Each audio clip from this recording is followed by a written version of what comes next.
E o Cai na Roda hoje tem a presença mais que especial da Laerte Coutinho. Laerte cartunista e é uma das vozes por desenho mais ouvidas nesse país, mais vistas nesse país. Laerte, muito obrigada pela tua presença no nosso Cai na Roda, que é feito pelos jornalistas do jornal GGN. Você aqui vai ser entrevistada pela Tatiane Correia, Cíntia Alves, Patrícia Faerma e essa que vos fala. Oi, obrigada pelo convite. Super feliz também de ter rolado. Laerte, eu vou começar com as nossas perguntas. Eu tenho já tive contato com você, nós tivemos uma época coincidente na Folha, lá no 1980 e bolinha, e desde lá eu acompanho o seu trabalho. Então, a minha pergunta é bem tonta, mas é uma pergunta que eu gostaria muito de fazer. Que material é feito a cartunista que nos fala? Desculpa, a voz sumiu. Que material? É feita a cartunista que nos fala. Porque quando você lê um texto imenso, você fica um tempão e vai absorvendo, é um texto. Quando você olha um cartoon, é uma crítica contundente, e em poucos traços você consegue absorver tudo aquilo que um texto quis dizer. Então, do que é feita a cartunista? É crítica, leitura, é conversa? Como que se molda essa visão tão acurada da realidade brasileira? Puxa, eu gostaria de ter uma resposta só, uma resposta simples. Na verdade, é simples. Eu leio muito, eu converso muito, e as minhas ideias elas são mais ou menos elaboradas a partir de outras ideias. Então, eu não tento fazer com o meu trabalho uma síntese daquilo que foi dito em textos. O modus operandi, né, do cartoon e da charge, ele tem um leito próprio que se conecta, porque é jornalismo, né, porque participa do mesmo tipo de investigação que os jornalistas, repórteres e colunistas todos têm, mas ao mesmo tempo ele tem um leito próprio, que não é que nem o jornalista investigativo, por exemplo. Você jamais vai ver um chargista ou uma chargista em campo fazendo prospecção de matéria e tal. E tudo. O que existe ou existia muito eram chargistas que tinham uma presença no circuito do poder e no circuito do jornalismo, assim, e circulavam e conversavam, mas dificilmente chargista dá um furo, por exemplo, né? Então, eu não sei, eu não sei bem responder sobre de que material eu sou feita, mas é assim que eu trabalho. Eu leio muito, eu procuro como chama, abastecida, né, com fatos e também com análises. Então, isso vai gerando assim na minha cabeça, que é um modo de trabalhar. Eu estou me enrolando toda nessa resposta, que horror. Hoje é um dia assim meio mesmo. Laerte, mas eu acho que é interessante verificar, porque assim, como que surge a inspiração, né? O cartunista, ele é um artista também, né? Tem esse lado jornalístico, a crítica, né? Que sempre está presente, mas tem esse lado artístico. Então, vem as inspirações na sua cabeça quando você lê uma manchete de um jornal, por exemplo, e pensa já como vai estruturar isso? Sim. O modo de trabalhar do cartoon e da charge, nós estamos falando basicamente de charge aqui, né, que é o cartoon editorial. Ele se baseia na força que tem determinadas ferramentas que são específicas da charge. Isso eu li uma análise muito boa de um cara chamado Gombrich, que falava sobre o arsenal do cartunista. E são coisas relativamente simples desse.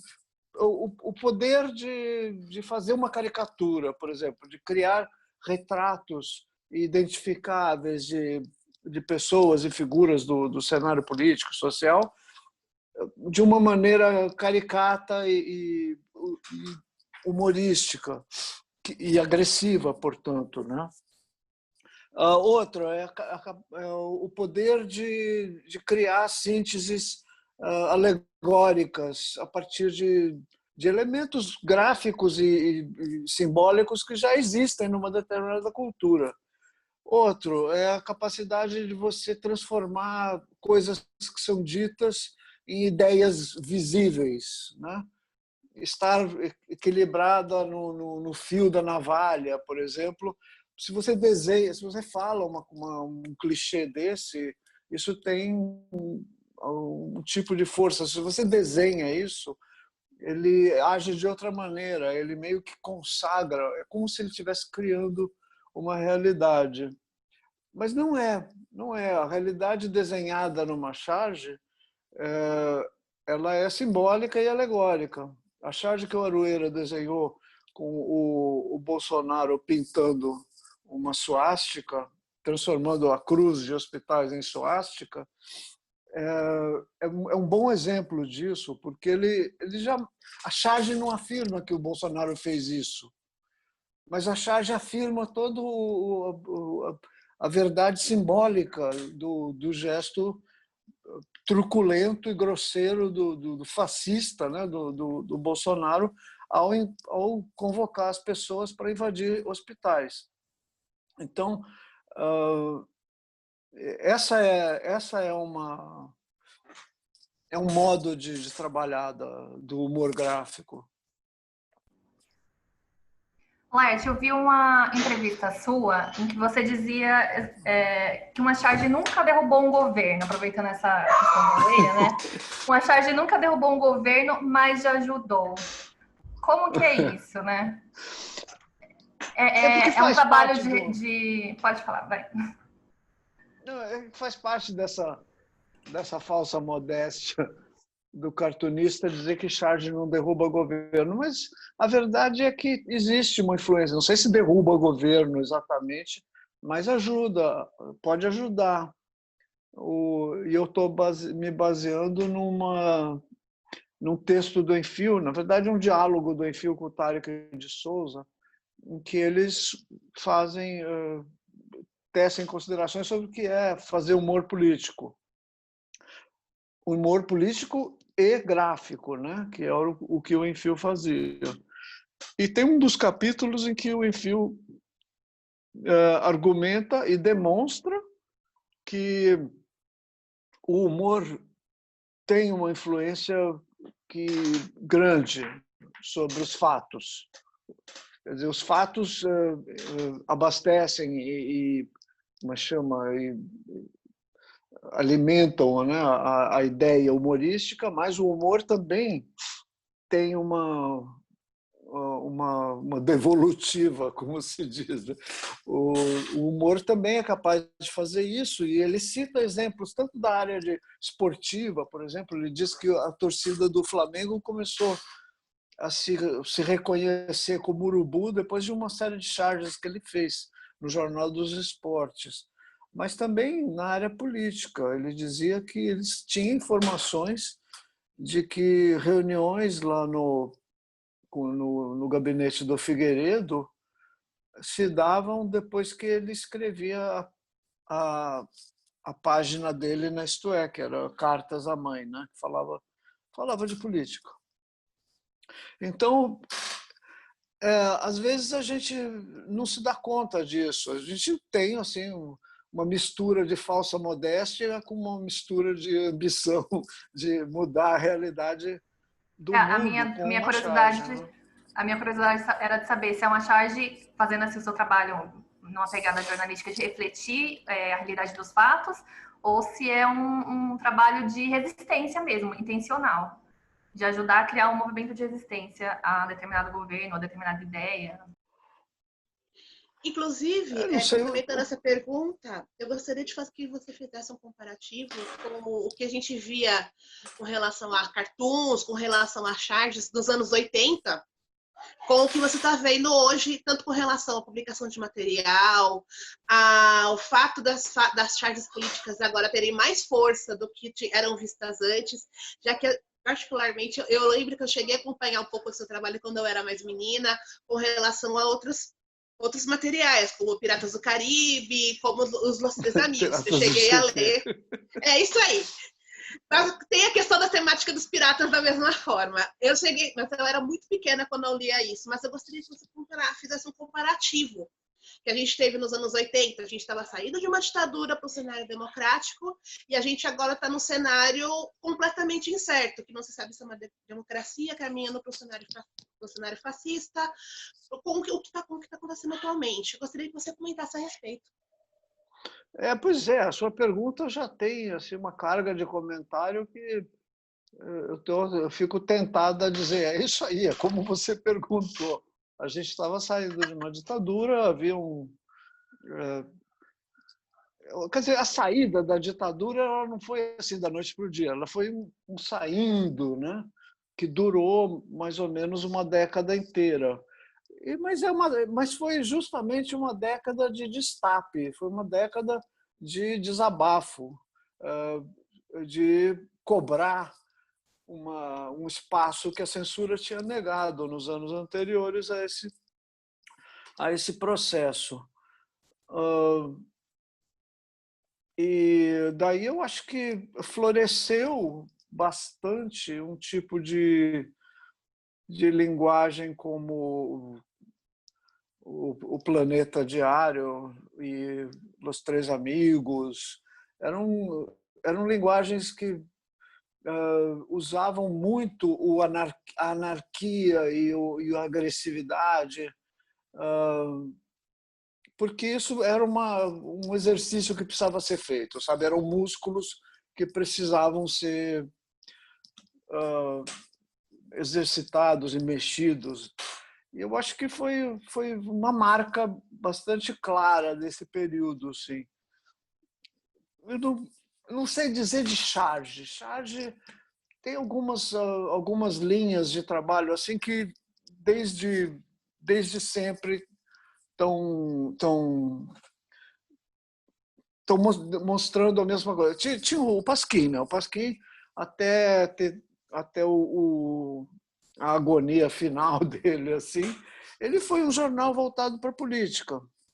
Basicamente era isso, era o ponto mais forte dele. Mas daí tinha a linguagem das charges fora do Pasquim, que muitas vezes também frequentava as páginas do Pasquim. Paulo Caruso, Chico Caruso, Nani, Mariano, Angeli, Glauco. Se bem que Angeli, Glauco e eu estávamos mais nessa região de Los Três Amigos e tudo, né? De histórias em quadrinho, trabalhando essa linguagem da anarquia e da agressividade e tudo. Então, charge política, eu acho que volta a circular dentro da coisa, da área da política mesmo, assim, mais tarde. Eu não sei se eu tenho uma boa análise desse fio condutor, sabe? Primeiro porque eu estava ocupada fazendo Piratas do Tietê e eu não prestava muita atenção no que estava acontecendo na área de charge. Luiz G. Segundo, porque eu não sei, eu acho que deu um refluxo mesmo. Assim, a minha sensação é que, a partir do AI-5, lá em 68, a charge brasileira deu uma queda da qual ela dificilmente se recuperou em relação ao patamar anterior. O patamar anterior, eu estou falando que era assim, a turma do Rio de Janeiro, basicamente, né? Que trabalhava com charges. Milô, Jaguar, Fortuna, Cláudio, Ziraldo. Então, esse padrão Rio de Janeiro, assim, né? A corte, eu acho que não se recuperou. Mas, em compensação, até o progresso tecnológico trouxe também uma diversidade de linguagens regionais. Assim, o jornalismo regional também apresentou suas charges, seus artistas e suas artistas. E o Rio Grande do Sul, né, eu acho que é um foco importante assim do desenho gráfico crítico no Brasil. Santiago de Gales. Agora, eu vou ficar também com problemas de memória aqui se eu tiver que ficar lembrando nomes. Então é isso. Eu não sei se eu respondi o que você perguntou. Sim, respondeu, deu para ter uma noção. Inclusive, eu gostaria de saber o que você anda acompanhando nessa área com relação a novos artistas. Você tem acompanhado novos artistas? Ou o seu trabalho já tem tido uma carga suficiente que já te deixa extenuada para acompanhar outras coisas atualmente? Eu tô velha também, tô velha, tô cansada. Então, mas olha, um dos momentos bem chave que a gente passou recentemente foi Natal Charge do Aroeira, que eu mencionei aqui. Essa charge, por ter sido objeto de um ataque sensório, né, de natureza sensória, assim, da parte do Bolsonaro e dos seus cúmplices mais diretos, ele provocou esse gesto, que é um gesto ditatorial assim, absolutamente escandaloso. Ele provocou uma reação que eu não consegui nem localizar onde começou. Mas, quando eu vi, estavam assim, dezenas e dezenas de pessoas, chargistas e cartunistas, fazendo a mesma coisa, que era redesenhando a charge do Aroeira e assinando charge continuada, e aí a própria assinatura mais Aroeira. Eu fiz isso também. Depois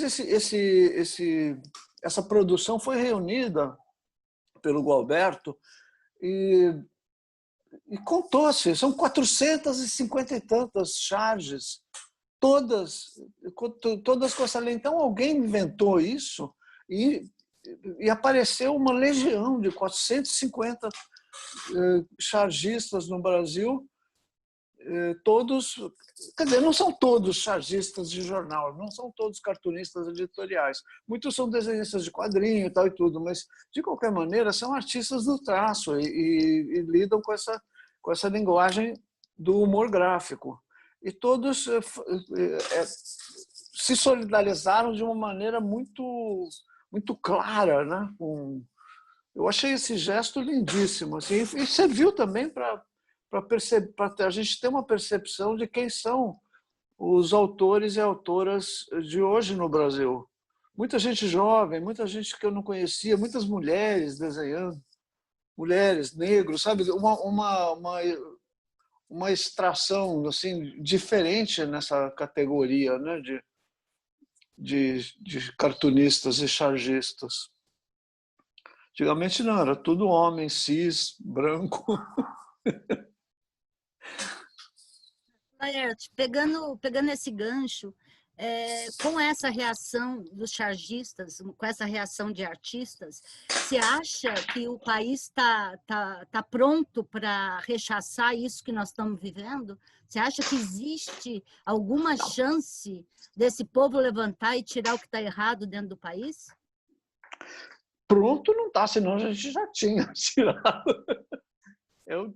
Eu acho que está se trabalhando isso. Eu acho que o nosso... Não digo missão, porque eu não gosto muito dessa palavra, mas o que a gente tem a fazer agora é isso, é extrair esse acelerado do governo, né? Esse governo é um desastre que precisa ser removido o mais rápido possível. Acontece que o fato de ser um problema urgente e a necessidade da rapidez não faz com que automaticamente a nossa capacidade de resolver isso se reorganize. Não é. A gente está lidando conosco, com os nossos problemas históricos também, que são a capacidade de fazer alianças, a capacidade de costurar acordos, a capacidade de agir politicamente em momentos decisivos e de forma decisiva também, né? Eu acho que isso é um aprendizado, não tem jeito, a gente vai ter que ir aprendendo com o bonde andando mesmo. Não tem como fazer um cursinho e depois voltar e fazer, e aí derrubar. Laerte, queria mudar um pouquinho de tema, mas falando também ainda nesse sentido de resistência, né? Eu acho que você sempre conseguiu fazer humor. Oi, Patrícia. Eu, Patrícia. Eu acho que você sempre conseguiu fazer humor com temas bastante sensíveis, né, da sociedade. E aí eu pergunto, como foi a construção do personagem Muriel nessa faceta de Hugo, né? Como que foi para você fazer esse personagem? E dentro dessa pergunta, eu queria saber se ainda é hoje difícil fazer humor com temas de gênero. Temas de gênero? Isso. Eu vou começar ou temas que confrontam, né, o gênero, como você preferir. O humor mexe com tudo o que tiver ao alcance, né? A gente lida com questões de gênero, a gente lida com questões sociais, tipo racismo, tipo questões ambientais, tipo a gente tem tudo para, não é que a gente tem que lidar com tudo, a gente tem tudo para lidar. Assim, potencialmente a gente tem na mesa tudo que acontece no país e no mundo. E é a nossa sensibilidade, o nosso faro e a nossa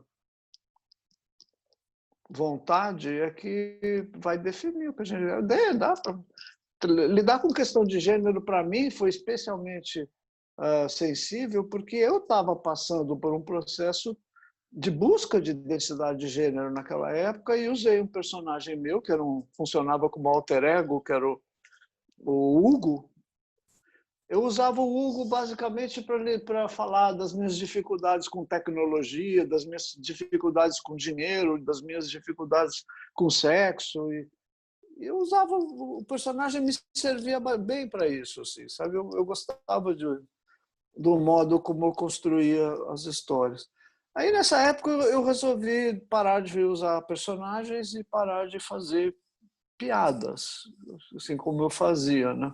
Eu resolvi produzir uma mudança meio radical no meu trabalho. Mas eu deixei o Hugo porque ele tinha acabado de se travestir, ele tinha acabado de chamar a atenção de leitores e leitoras para essa questão de gênero, e também esse era um problema novo para mim, era uma questão nova, mais do que problema, era uma questão para mim, e era uma questão também com muitas perguntas que eu não fui... Até hoje eu tenho perguntas e não tenho resposta para tudo. Então o Hugo foi uma personagem que me ajudou a pensar e a colocar problemas também, porque eu não sou muito boa nisso. Eu, às vezes, fazendo uma história é que eu coloco...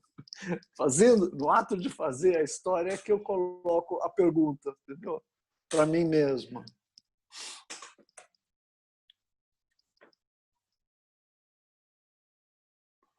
É isso? Isso. Inclusive, comentando sobre essa questão de gêneros, eu gostaria que você falasse um pouquinho do trabalho da ABRAT, da Associação Brasileira de Transgêneras, que consta como que você foi uma das cofundadoras da associação. Eu gostaria que você falasse um pouco mais a respeito. Pois é. A Associação Brasileira de Transgêneros, ela ela começa a questionar o próprio nome, porque é transgêneras, transgêneros. Isso tudo são questões que dá para a gente ficar discutindo horas aqui. Transgênero é uma palavra traduzida, ela veio para o português sem resolver o seu lugar. Então, em princípio, é transgênero. O gênero é sempre uma palavra fixa, né?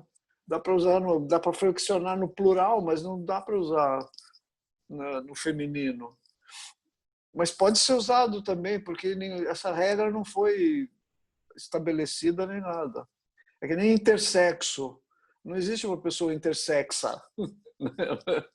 É porque, sabe, é uma adaptação do inglês para o português que cria essas novidades. Mas, enfim, a Brat é a junção do esforço de 4 amigas, eu, a Maite Schneider, a Márcia Rocha e a Letícia Lanz, que tínhamos nas nossas áreas de competência assim, vários trabalhos iniciados e em desenvolvimento. A Letícia é psicóloga, a Márcia é uma advogada e empresária, e a Maite Schneider é uma atriz. E eu sou cartunista. E a gente resolveu juntar os nossos esforços numa associação que se chamou Abrat e que tinha a intenção de virar uma entidade que agregasse outras pessoas. Não virou. Ela continua sendo assim o nome que a gente deu para o nosso conjunto de esforços. Mas ela gerou um trabalho que é muito importante, que eu acho, que é o Transempregos. Transempregos virou um produto digital bastante eficiente, que tem gerado vagas de emprego para pessoas trans e tem gerado mudanças de vida para pessoas trans também.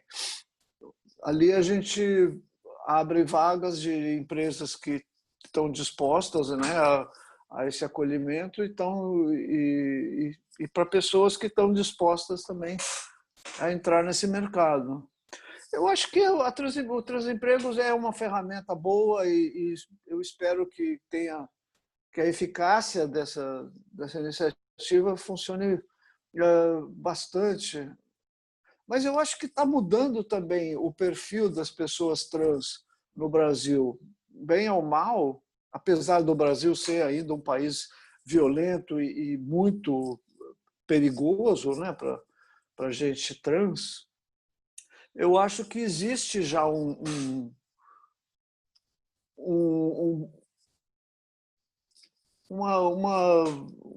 quantidade de pessoas, homens trans, mulheres trans, pessoas sem gênero definido, que está frequentando uma área de cultura e trabalho e sociedade que antes não frequentava.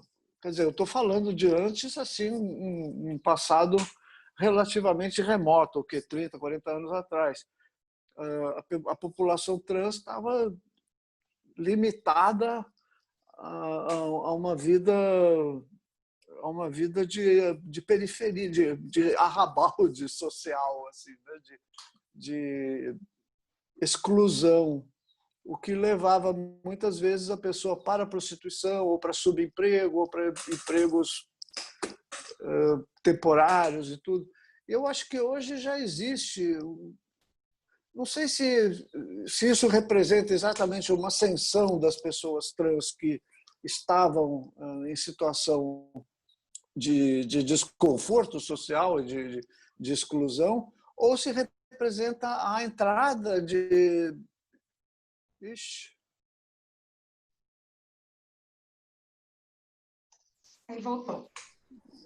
Apareceu uma chamada. Ou se representa a entrada dentro do universo das pessoas que vivem a transgeneridade de gente de classe média, de gente de outras faixas sociais. Então, há uma mudança nesse perfil. hoje, que é uma coisa visível em Twitter, em Facebook, coisas assim.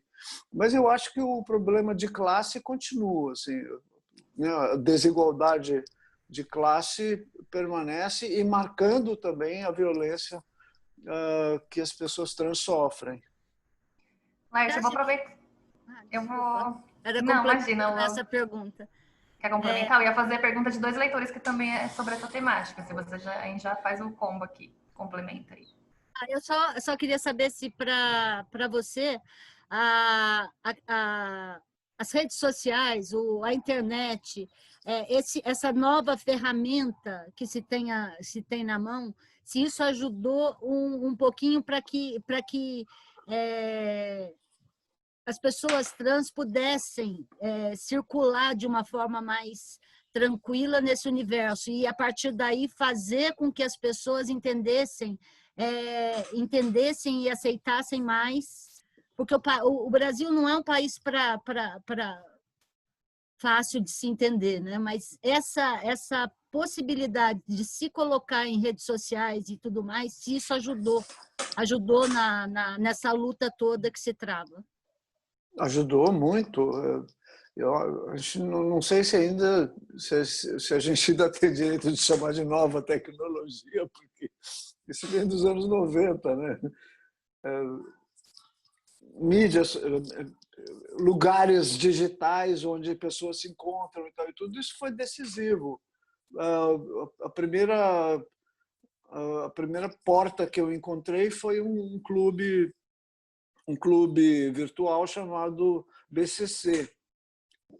Agora, como esse, que é Brazilian Crossdresser Club, como esse BCC, existiam outros, e as pessoas usavam a internet para se encontrarem, para promoverem sessões e encontros e traçar planos.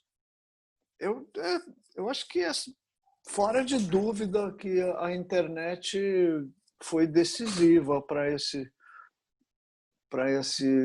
avanço, né? Para esse movimento assim de conquista de espaço, melhor dizendo. Eu acho que mais a internet do que os meios tradicionais de recomposição de dignidade, essas coisas tipo partidos ou associações, que também atuaram, né? Pessoas como a Cláudia, gente, o sobrenome sumiu. Tem filme com ela, tudo. Bom, que era líder de um grupo de travestis e tudo, e fez movimentos, fez passeata, tudo na época. Mas isso tudo era muito difícil e potencializou muito com o advento da internet, né? Cláudia.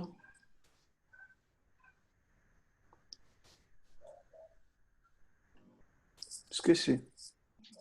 No caso, era a Cláudia Wonder, não era? Cláudia Wonder! Isso. Boa tarde. Laerte, 2 leitores mandaram perguntas para você, mais leitores mandaram também, eu vou fazer depois, mas só aproveitando essa temática aqui do que você está falando, o Alan perguntou como é ser trans nesse Brasil com tendência fascista. E perguntou também se você milita em movimentos LGBTs. E a Eunice Pegado perguntou se, para você ter independência financeira, te ajudou, né? Se foi mais fácil para você se assumir trans por causa disso. Bom, ser trans no Brasil hoje continua um problema. O Brasil continua sendo o palco de ataques diários às pessoas LGBT. Eu falo trans como parte de uma população que é atacada nesse país. Por quê? Porque é assim, o conservadorismo brasileiro deixou de tentar parecer uma coisa assim, só resmungona. é ativamente agressivo e violento. Esse conservadorismo brasileiro, a gente tem inúmeros exemplos todo dia, e parte dessa violência, dessa truculência, uma boa parte é dirigida às pessoas trans, porque é inaceitável para essa cabeça, né, essa cabeça fascista, que esse movimento de gênero seja realizado. Quer dizer, o sujeito tem uma rigidez em relação a essa questão que não se limita à pessoa trans. Ela é também uma violência dirigida à mulher.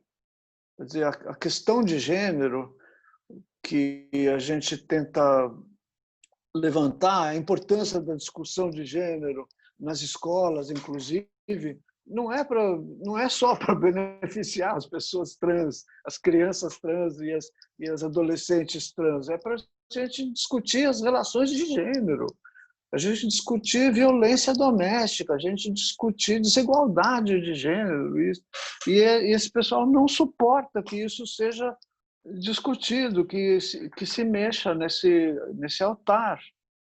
Bom, isso é ser trans no Brasil de hoje. Mas, ao mesmo tempo, a gente tem conquistado espaços e vivendo essa duplicidade. Por um lado, conquistamos espaço e avançamos na discussão e nos reunimos e nos apoiamos. Por outro lado, o conservadorismo também se arma e vem para cima, né? O que era a outra pergunta? Se tua independência tive... financeira, né, te ajudou? Sem dúvida, sem dúvida. O meu movimento foi muito facilitado pela minha situação social de pessoa branca, pessoa de classe média, profissional com uma situação tranquila e bem aceita. Então, o movimento que eu fiz foi bastante confortável por causa disso tudo, né? Eu era uma pessoa, sempre fui uma pessoa conhecida, então eu não precisei me explicar muito mais do que isso. Eu tive que explicar por que eu estava fazendo um movimento de gênero, né? Mas a minha condição social me ajudou bastante, assim, me deixou bem protegida. Esse é um país também que dificulta as coisas para quem está fora desse circuito, né? Sim, Laerte, inclusive, no documentário Laerte-se, que está no ar na Netflix, você chegou a comentar em uma das partes que você não é uma pessoa conhecida pela audácia.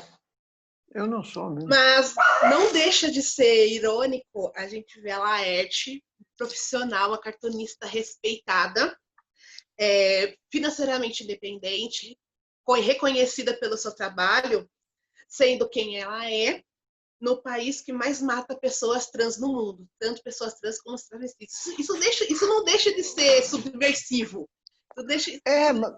Né? Mas, Tatiane, a violência que se exerce contra a pessoa trans, ela também tem a cor da violência que se exerce contra os pobres, contra os negros. Não é só sobre o fato da pessoa ser trans, é o fato da pessoa ser trans, pobre e negra, por exemplo, que aumenta a vulnerabilidade dela. Então, não é que eu não corri risco, algum risco sim corri, mas o equipamento que a sociedade brasileira, truculenta como ainda permite que pessoas brancas de classe média tenham, me permitiu fazer isso. Boa parte do meu envolvimento político e militante com a população trans tem a ver com aumentar esse espaço de garantia, de reconhecimento da população trans, travestis, transexuais, drags, não binárias. A minha ideia é aumentar esse reconhecimento para justamente diminuir o perigo que as pessoas trans correm, né? Não é fácil.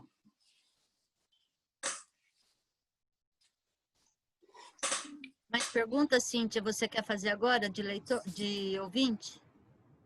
Acho que ia falar alguma coisa? Eu ia mudar um pouquinho de tema, então se tiver alguma pergunta de leitor relacionada.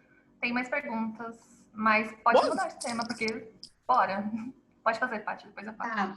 Na verdade, eu tenho uma curiosidade, Laerte, com relação à tendência da nossa sociedade de estigmatizar gênero, né? Ou você é isso, ou você é aquilo, né? O famoso rosa azul da nossa porta-voz, né? Das mulheres do governo. E eu sinto que a gente recém conseguiu estabelecer no senso comum da sociedade a compreensão sobre a relação de orientação homossexual. E tem muitos teóricos de estudos LGBTS+, né, que eles defendem a existência dos conceitos, ou seja, palavras para definir o que é, né, o que a pessoa é. E eu gostaria de te perguntar se você concorda com isso, né? Com palavras para definir, né? Essa é uma pergunta. E a outra pergunta é se é tão difícil desconceptualizar as orientações, não somente sexuais, né? Orientações de gosto, né? Estética e etc. A segunda parte da pergunta eu não sei se eu entendi, Patrícia. Estaria meio que relacionada à primeira parte. Se você puder responder a primeira parte, aí eu complemento se falta alguma dúvida. As palavras que a gente usa, elas têm a força do hábito de serem usadas, mas, ao mesmo tempo, elas carregam uma carga ditatorial nelas, porque elas impõem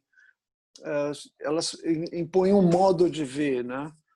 A palavra é usada, ela foi criada por causa de uma necessidade, de um modo de entender as coisas, mas o uso dela também impõe um modo de entender. Por exemplo, falar em homossexual, heterossexual, bissexual, todas essas categorias para a orientação sexual me parece uma classificação historicamente vencida já, porque ela impõe uma apreciação de valor, né? de uma apreciação moral até, sobre uma relação sexual.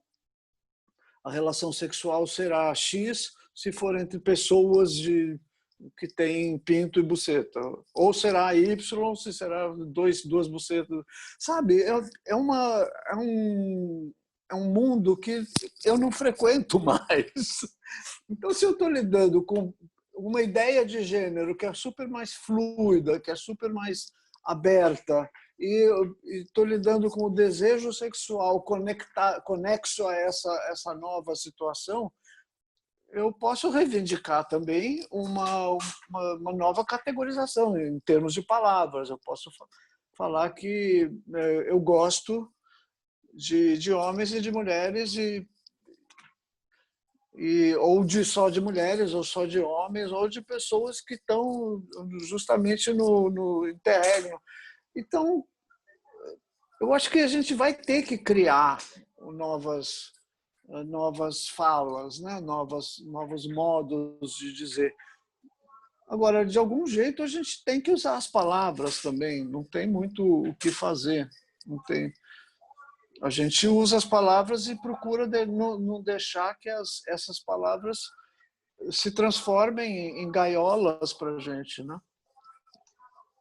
Perfeito. Agora, o que você falou do estético? É exatamente isso, porque, na verdade, como a questão transgênero, né, também rompe um pouco com esse padrão de não somente a orientação sexual, né, senão que orientação estética também, muitas vezes, né, orientação de gosto, maneira de se vestir, etc. Então, é um campo muito mais amplo, né, não fala só sobre sexo. E a minha pergunta era essa, assim, é interessante verificar se as palavras, na sua opinião, elas têm sentido e têm importância, até por meio de reivindicações e lutas históricas, mas, ao mesmo tempo, se nos tempos de hoje, elas são válidas, né, já que a gente está falando de reverter esses conceitos tradicionais, patriarcais, etc. Pois é, a pergunta é, faz sentido? Eu não sei, eu lembro quando a Roberta Close apareceu como um fato, uma notícia, e havia muito esse comentário assim, a mulher mais bonita do Brasil é um homem. Né? Esse choque. Primeiro que não era um homem. Segundo que o modelo estético que se estava usando e que permanece em grande parte hoje é um modelo binário, assim, mulher bonita é assim, não pode ser gorda, não pode ser preta, não pode ser, sabe? Tem todas essas coisas, é a capa de revista, a ideia da capa de revista, e homem é assado. Eu acho que estamos vivendo um processo de quebra gradual desses padrões todos. É gradual porque... Voltou. É gradual porque não tem como ser uma coisa rápida e por decreto. Não acontece isso. Mas o que está acontecendo, está. E eu acho bom que aconteça, porque esses modelos são perseguidos de uma maneira que muitas vezes é violenta o corpo, sabe? É uma opinião minha. Eu estou aqui falando uns troços que certamente tem quem não concorde. Mas eu acho que é isso. Tem certos padrões de corpo, certos padrões de moda, certos padrões de roupa, até a questão de usar salto, por exemplo. Claro, usa quem quer, fica bem, não fica bem, mas existe uma coisa nessa coisa do salto para mulheres que tem a ver com a construção de uma dificuldade para aquele corpo se expandir. Uma mulher com um salto muito grande, na maior parte das vezes tem dificuldade de correr, de pular, de fazer não sei o que. Ela precisa tirar o sapato para fazer isso. A gente vê isso em filme, a gente vê isso em festa, a gente vê isso em tudo quanto é lugar. Claro, é possível também você dançar com salto. Eu mesma já dancei com salto e dói. Enfim, eu não posso mais usar salto porque meu joelho incha. Infelizmente, eu gostava bastante. Laerte, eu vou voltar um pouquinho no documentário Laerte, que está na Netflix, né? Porque eu assisti e no final eu fiquei com uma pergunta que eu estou muito grata de poder fazer aqui para você agora. Que é o seguinte, né? Aquele documentário ele começa com você trocando mensagens com a Eliane, né, a jornalista, e você demonstrando ali uma certa resistência de se expor, né? De mostrar sua casa, uma resistência de expor sua imagem. Ele tentou cancelar a entrevista e etc. Ela acaba rolando um convencimento, aí começa o documentário, e o documentário termina com cenas de nudez, né? Mas pro final tem bastante cenas de nudez, você em ensaios para revistas, e enfim. E aí eu terminei de assistir e fiquei... É óbvio, né, que mostra ali um processo de evolução pessoal, né? De você lidando com essa questão de exposição. Só que aí eu fiquei com a pergunta, era isso mesmo a proposta? Porque também é uma mensagem dúbia, né? Será que quis dizer que, olha, durante anos Laerte, enfim, conseguiu sair dessa resistência de expor suas ideias, expor sua casa, expor sua pessoa, e agora já está tão madura, tão pronta para expor que estamos aqui vendo cenas de nudez? Ou foi outra coisa? Ou é você tendo mais facilidade de expor seu corpo do que expor o que está dentro? É isso aí, eu tenho mais facilidade de expor o meu corpo do que a minha casa. A minha casa continua sendo um problema para mim até hoje. Naquela filmagem onde eu desenho a Pri, que é aquela modelo e tal, ali a Eliane estava filmando e eu estava ali, pelada tal. E a Eliane falou, é engraçado, você não tem problema de ficar pelada, mas a sua casa continua sendo um tabu. E eu falei, pois é, isso é verdade. Não, você disse alguma coisa que é exatamente o que se passa. Eu até hoje não gosto muito de que venham na minha casa, que vejam a minha casa. Isso aqui, ó. Mas aí você acha que isso é um pouco... A casa é uma metáfora para suas ideias também, para o seu trabalho, não sei, coisas mais de dentro, ou é só uma coisa de querer gostar de ficar sozinho em casa, de não querer ter ninguém? Sei lá, é um tema para análise. Eu falo dessas coisas com a minha analista. Como a gente entrou...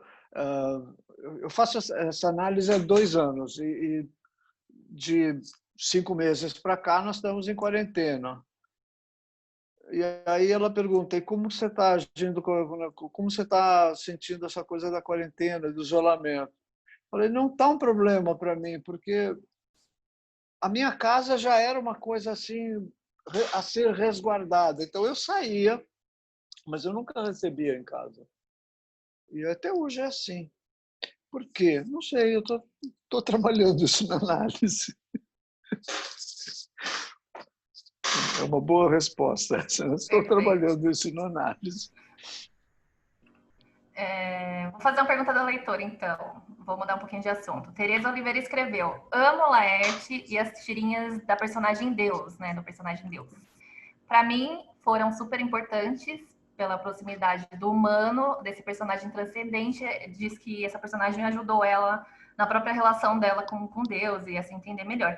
E ela quer saber, Laerte, o que você acha que Deus, a sua personagem, estaria pensando ou como ela estaria vendo tudo que a gente está vivendo agora? Pois é, você sabe que eu pensei numa coisa. Como eu parei de fazer personagem, na prática eu não me preocupei mais com isso, porque uma das personagens era Deus. Mas eu cheguei a considerar em vários momentos fazer um 4º volume, porque as tiras foram reunidas em 3 volumes e sobrou ainda algumas tiras. Daí, para fazer um 4º volume, eu teria que produzir mais umas 30 ou 40 tiras. E eu fiquei pensando nisso, assim, puxa, como é que eu continuaria com essa personagem? Eu não estou fazendo mais personagem de um modo geral, mas se eu tivesse, para onde iria essa personagem?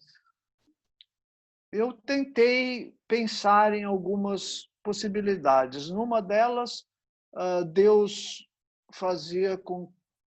produzia, né, miraculosamente, gravidez para homens também.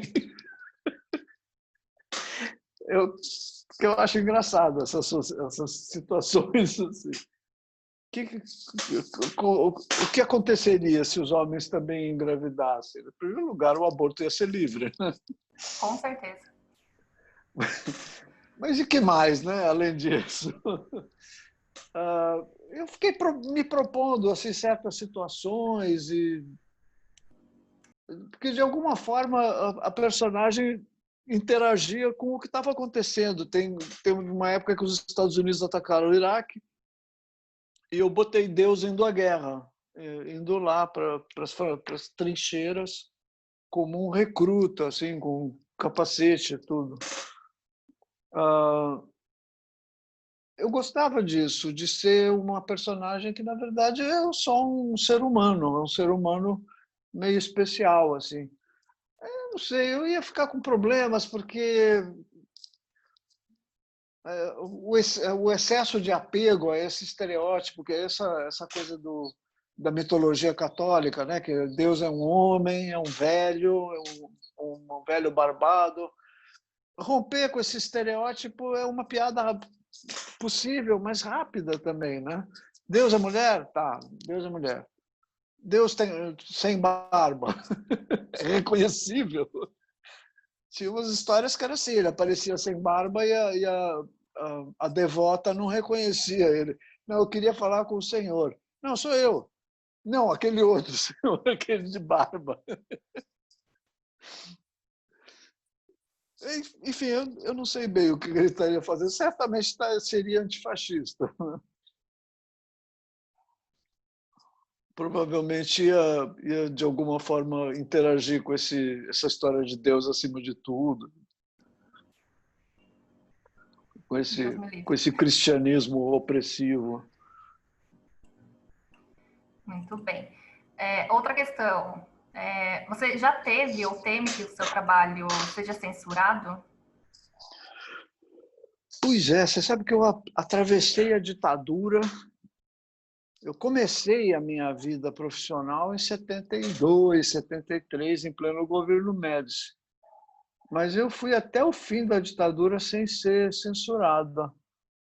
Tá certo que eu publicava basicamente na Gazeta Mercantil e na imprensa sindical, que são dois nichos, né, de imprensa assim,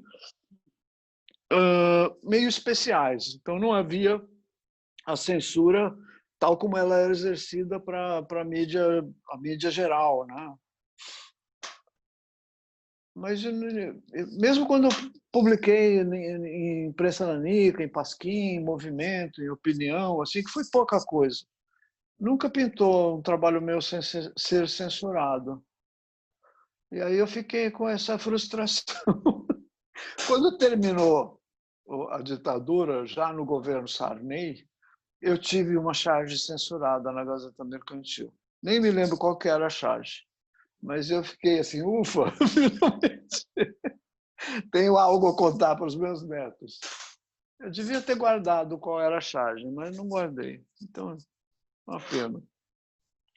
Era uma charge contra a Nova República, assim, crítica, né, à Nova República, ao Sarney, aquela coisa.